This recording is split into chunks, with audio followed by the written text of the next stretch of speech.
Triple M rocks Sunday Arvo footy. Triple M rocks the footy. For Harvey Norman Home Appliances. Kenny, the relationship between the NRL and the clubs and their licences, the NRL, as I understand, would like to change that. Yeah, look, this is a bit of this is behind the scenes grumblings that's going on. It's got the potential to be pretty nasty, this. The NRL, all 16 clubs have gone away and they all got the same legal firm to now represent them against the NRL. What this goes back to is the NRL long ago recognised the fact that the way that the competition is structured is not quite right. Now, since 1908, the way the competition worked was every year it was as simple as the NRL would offer a place for a club to play in their competition, and the club would agree to play a team in that competition, and for that the NRL will give them a sum of money, which we know comes from what is now the broadcast rights. And that was as simple as that. And the way the club ran their own business, the way the club operated, their own values was all according to that club. The NRL had no say over any of that. And it was very loose. And now, in 1985, when the AFL began their commission, they thought about changing the way that they structured their competition. And what the AFL have been successful in doing in the meantime is they now run the AFL basically like a McDonald's franchise. The AFL is head office, and every club is run like a McDonald's restaurant, as in they have to obey certain standards, certain rules set down by head office. Now, and for example, a McDonald's franchisee couldn't say, I don't like the red and yellow, so I might just make my McDonald's sign blue and green. Yeah, he just couldn't do that. The AFL run a similar way. The NRL are now trying to do something similar, and they're trying to bring in similar type franchise system, and the clubs are basically kicking back. Now, what's happened now is there was a memorandum of understanding agreed to last December, where the NRL sat down with the clubs and said, this is what we want to look at doing. The NRL clubs agreed to do that. And then in May, the NRL actually gave the paperwork. So it took 5 months for the NRL to draw up the paperwork. In May, they handed the paperwork over to the clubs, and the clubs had a look at it and found that some of the terms and conditions had changed. And essentially said, look, we didn't agree to this. This is not what it was about, so we're not going to sign this. And in the meantime, then what's happened is the NRL has always said to the clubs, you won't get your first instalment of the new television money, which is the first one that comes through is $1.125 million, which was due last Friday. You won't get that until this is signed. So what they believe, the clubs believe the NRL did, is that the NRL held it back because some clubs were budgeting on receiving that money and need that money. Yeah. So they would come under financial pressure and be forced to break ranks and go and sign that. So what happened is the clubs have gone away. They've got legal advice that what the NRL has done is not allowed. And what they've also done is a couple of clubs that have budgeted on the money do need the money. They've said to them, you know what, we won't give you we won't leave you posted. And the richer clubs have actually agreed to underwrite or to loan the money to the poorer clubs while this is being fought out.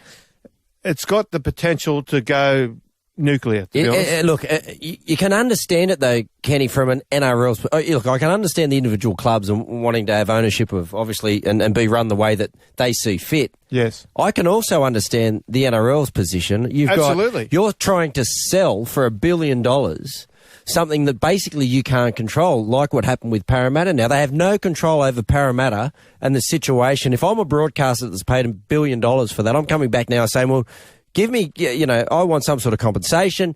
Every time we play Parramatta now, there's really no interest in the game, even though they're still on 10 points. Yeah. They've been taken effectively out of the competition. So the NRL now are proposing that if there's a certain amount of breaches by a single club, that they can strip their licence. Is that correct? I don't know if they can strip their licence, because the other part to this is a contract in I can never say this, perpetual. Perpetuity. Is that right? Perpetuity. Sounds all right to me. Is that right? Yeah. Right. Now, what does it mean? So what that means is rather than have a contract that runs out every for past years, the licence to compete in the NRL has run as long as the television contract. And then when they get a new television contract and they know how much money they're going to get from the television contract, then they do the new deal with the clubs. So this will just now run forever. So once a club is in the competition, it will stay in the competition. It's perpetual. Something like that. Perpetuity it is. Yeah. But anyway, look, it's a bit of a dry old argument, but it has major ramifications for the future of the game. They need to get it right. They've got one crack at it. Yep. And, Gertz, I agree. Some of the way some of the clubs are run right now is really poorly. And the NRL is sick of that. And the NRL's looked at the Knights, for example, and they looked at the NRL is now loaded with trying to rescue the Knights because they said by the time the Knights came to them for help, it was too late for the NRL to help them. There was the money, they were basically on the bones of their backside. So it was too late. So the NRL wants the ability to be able to step in early and say, look, you guys are really struggling. We're going to come in here and do this. The clubs are saying, no, hang on, we should still be in control here. And one of the other problems that the clubs have really got is if a situation like this does happen, and this is where I'm on the club side, if a situation like this does happen, the NRL is saying to the clubs, if a club like Newcastle go broke, you other 15 clubs have got to bail them out.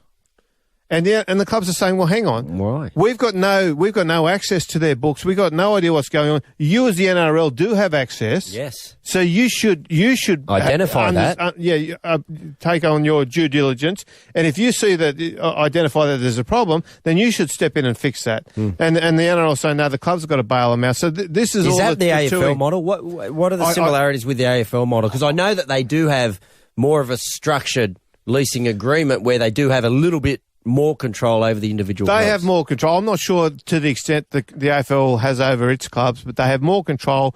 One thing that the NRL has recently adopted, which that was not part of it before Dave Smith got in, he changes, was he put in place standard measuring procedures. So some clubs only did monthly. Some clubs did monthly budgets. Some clubs it was every 6 months. They measured different things. Some clubs measured the total income. Some just for the profit and loss or whatever. I don't get into all that. But so they all had different standards by which they measured the success of the club. And so Smith brought in procedures so every club was standard. So you can actually now sit down and you can measure where the Broncos are doing well against where the Storm are doing well. And you can see how they're going directly against each other in their own markets. Now, I think that's a positive. That's what the game needs to get. We need to be able to sit there and be able to look at clubs and say West Tigers, listen, you guys, you're really down on your memberships compared to where you should be. If this is what the other clubs are doing. This is how they're doing it. You guys go and do it. And the NRL needs to be able to say that. I think there is a middle ground here that could be really beneficial to the game. Yep, I agree. And if we can get there, at the moment they're a fair way apart, to be truthful. Okay, and they are withholding the bonus at the moment? Yeah, they have. Yeah, they've done it. The money's supposed to be paid Friday, and because it's not signed, the money didn't come through. And the other clubs are supporting those clubs at the moment, yeah, they are. Look, they will support that because this is the first time. Let's remember last year before Origin 2 in Melbourne, they had a big meeting in the clubs, and they decided to go against the NRL. And some of the clubs the clubs weren't split. There was only about 9 clubs going against the NRL. Now, let's remember, if they want to put in a vote of no confidence against the ARL Commission, they need, I think it's 75%, and it's not just 75% of clubs, but you also need New South Wales leagues and the Queensland Rugby League involved. And what the NRL had in their favour back then was St George Illawarra, West Tigers, Gold Coast and Newcastle were being funded, if not owned by the NRL, so they didn't have those numbers. Now they do. Okay, so just to wrap this up, Kenny, by the way, it's Newcastle 22, Raiders nil. Hang on, can you repeat that? Newcastle 22, Raiders nil. 28 gone in that game. In Canberra. In Canberra, yeah. Canberra got a few injuries. Boyd's gone off. Looks like I think he might have hurt his knee, and also Rapana is off as well, so they're down to 15 men. Those injuries, thanks to Magic Glass. We'll look into that shortly. Kenny, just to wrap this up, you did say about halfway through that conversation, this has the potential to be atomic. This could really go wrong. Worst case scenario, what is the outcome? Well, worst case scenario is the clubs, now that they're banded together, say to the NRL, we're not going to play in your competition. And we're going to go and form our own competition. Oh, it's the old Super How do they League do that? thing. Where do they get the money from, though?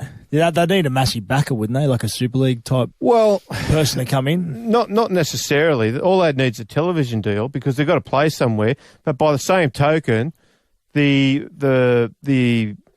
broadcasters need a product. Now, if the NRL can't deliver the best teams and there's a rival group put there, say, for example, I'll call it Super League, but say they all bandy together and say, we're going to play here and we're going to call this competition Super League, they would be able to do it. Now, this is really ugly. This is unlikely to happen, but there would be an option there if they push come to shove.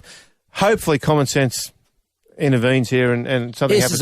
This is all part of a negotiation at this level. I mean, it's actually good that there's both parties have a reasonable amount of clout to their argument.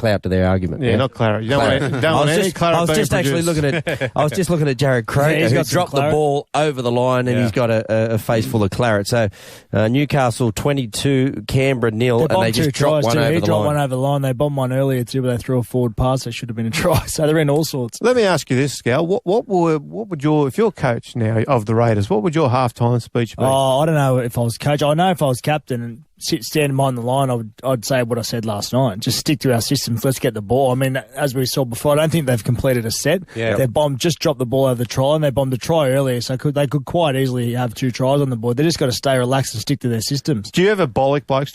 Would you ever say to a bloke, mate, you start having a go because at the moment you're doing nothing? No, I wouldn't. But I've never had the need to say it. I don't think. No, but I probably wouldn't say that. I'd probably try to be a bit more positive, to be honest. Yeah. Okay. Sorry, Kenny. He said that to the ref a couple of times. Yeah. That never really happens anymore, though, does it? The old mate, what are you doing? Are you even playing out here anymore? Like, what? Yeah, that used to get those speeches. Yeah. Now it's all about guys. Just hang on to the ball. Yeah. Stick to our systems. That's all positive, Kenny. You hate it. Yeah, I know. That's all positive, mate. You wouldn't like it at all. Actually, me and Louis, last year Louis gave a penalty away, and I was, come on, Louis, stop doing it. He lost it at me on the field. I remember we were playing an Origin once, and Big Lazo was in the side, and it was one of my first games, and it was one of the outside backs from, it might have been Big Dell, just ran over the top of me and went on and scored a try, and Lazo behind the line just tore shreds. It never happened again. What did he say? Mate, what are you doing at this level? You can't be doing that. Look at the position we're in now. That's unacceptable. That's not how we operate. Like, just, in a nice way, not a bollocking, but an absolute flogging behind the line. And then, I don't think I ever missed another tackle in Origin. That's my case in point there, Gal. Yeah, absolutely. Yeah, but it was done in a positive way. Oh, yeah, right. Hey, boys, let's... a positive shredding, I like the sounds of that. Let's take the opportunity to go back to GIO Stadium. Jason Matthews, mate, what is going on down there? Knights 22, Raiders 0.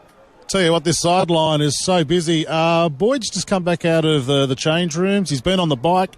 He's jumping up and down on the sideline. He'll be all right to come back. Jordan Rapana, he's 50-50 at this stage. He's just not too sure about that shoulder. He's back on the bench, but not sure if he's going to come back on yet. I don't think that... Thanks, Butterbox. I don't think that the Raiders have held onto the ball for a complete set yet. 8 minutes before halftime, those injuries are thanks to Magic Glass. This is Sunday Triple M NRL. Gal, Kenty, Gerds and Maroon. And shortly we're going to cross to Cairns. Now we've got, is that Jason Croker's? Nah, it's Jared. Jared Croker, I beg your pardon. Jason retired a few years ago. I always get, if there's 2 relatives, I always call them the older one. I don't think they're related. They're related, yeah. Well, I have the same name. I always call... They're cousins, aren't they? No. They are related. No, the younger one is. No, they're not. The younger one is. But I don't think those two are. There's another young Croker this year, Lachlan. He's related. I think they are. Yeah. Just because they're from Canberra doesn't mean they're related. Both everyone's related down there. They're both from Crookwell. What are the chances? Aren't they anyway? We'll check this up in... Slim and none. The Croker's from Crookwell. I tell you, it doesn't sound healthy. Sunday Triple M NRL.